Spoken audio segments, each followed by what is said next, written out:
শুধু পেট ভরে খেলাম, উচ্চ শিক্ষায় শিক্ষিত হলাম, অনেক টাকা ব্যাংক ব্যালেন্স তৈরি করলাম, এটাই কি মানুষের পরিচয়? আমার আপনার একটা পরিচয় আছে, আছে না বাবা? আমার নাম চৈতন্য দাস, বাড়ি যশোর, এটাই পরিচয়। প্রত্যেকেরই একটা পরিচয় আছে। তৎকালীন দিনের বাংলার রাজা ছিলেন হোসেন শাহ, তার একজন অর্থমন্ত্রী, একজন প্রধানমন্ত্রী ছিলেন। 16 গোস্বামীর 2 ভাই, রূপ আর সনাতন।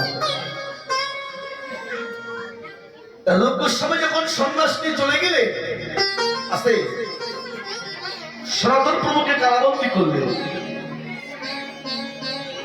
17 মাস 19 দিন কারাভোগ করার পরে বড় বড় লম্বা লম্বা চুল হয়ে গেছে, বড় বড় দাড়ি হয়ে গেছে। 4000 স্বর্ণ মুদ্রা কারারক্ষীকে ঘুষ দিয়ে ওখান থেকে পালিয়ে চলে গিয়েছিলেন। মহাপ্রভুর চরণের ধারে গিয়ে যখন দাঁড়িয়েছে, একটা কম্বল কাঁধে করে নিয়ে গেছে। মহাপ্রভু বদন করা তুলে বলছে, সনাতন, এতদিন পরে বুঝি আমার কথা তোমার মনে হয়েছে।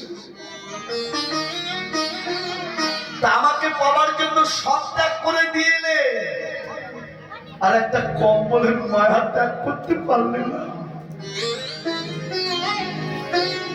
সঙ্গে সঙ্গে গঙ্গার ঘাটে গিয়ে মস্তক মুন্ডন করে ওই কম্বলখানা একটা ভিখারিকে দিয়ে গঙ্গায় স্নান করে পবিত্র হয়ে মহাপ্রভুর চরণ দুখানা বুকের মধ্যে জড়িয়ে ধরে বলেছিলেন, ভগবান, একটি নয়, দুটি নয়, 3টি প্রশ্ন তোমার কাছে আমার খুব জানবার বাসনা হয়েছে। কি প্রশ্ন? তোমার কাছে আমার প্রথম প্রশ্ন, তুমি আমায় কৃপা করে বলে দাও, এই জগৎ সংসারে আমি কে?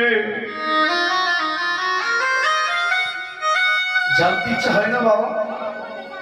কোথা থেকে এসেছি, কেন এসেছি, কি করতে এসেছি, আর কোথায় একদিন চলে যেতে হবে। ভগবান তোমার কাছে আমার দ্বিতীয় প্রশ্ন, কৃপা করে বলে দাও, জীবের ত্রিতাপ জ্বালা কেন হয়? আর তৃতীয় প্রশ্ন, কি করলে এই ত্রিতাপ জ্বালা থেকে মুক্তি লাভ করা যায়? যেন আমাদের সকলেরই হয়ে এই প্রশ্ন 3টি মহাপ্রভুর চরণে করলেন।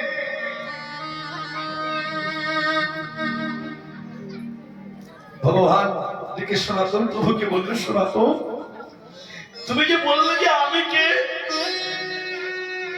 সনাতন জগতের শুধু তুমি নাও, এই বিশ্ব ব্রহ্মাণ্ডের মাঝে শিব মাত্রায় নিত্য কৃষ্ণের বাস।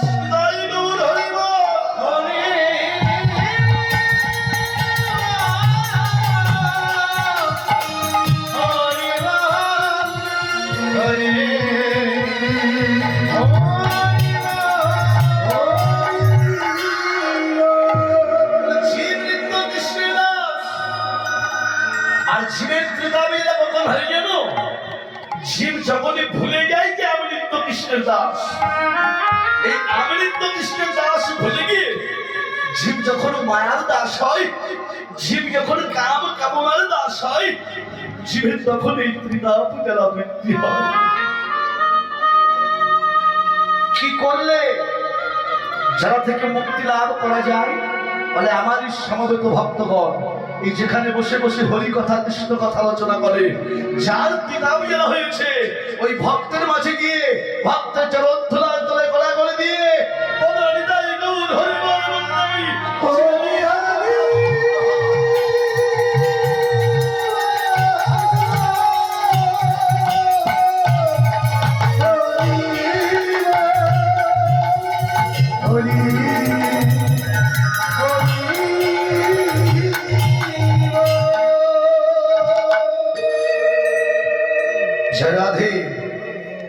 জীবের পরিচয়, জীব নিত্য কৃষ্ণের দাস।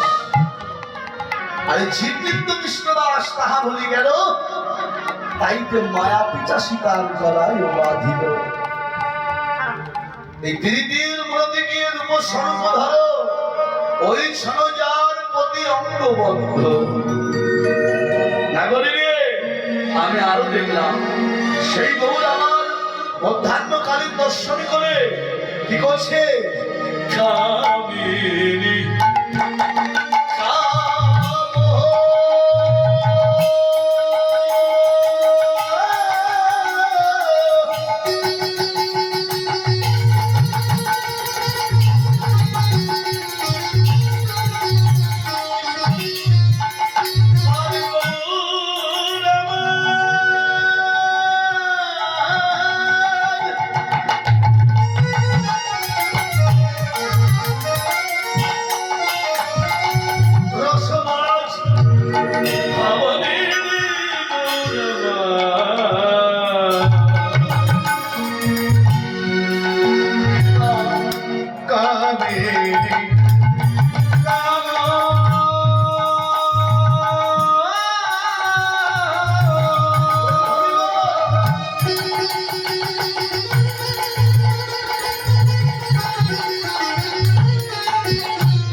আজ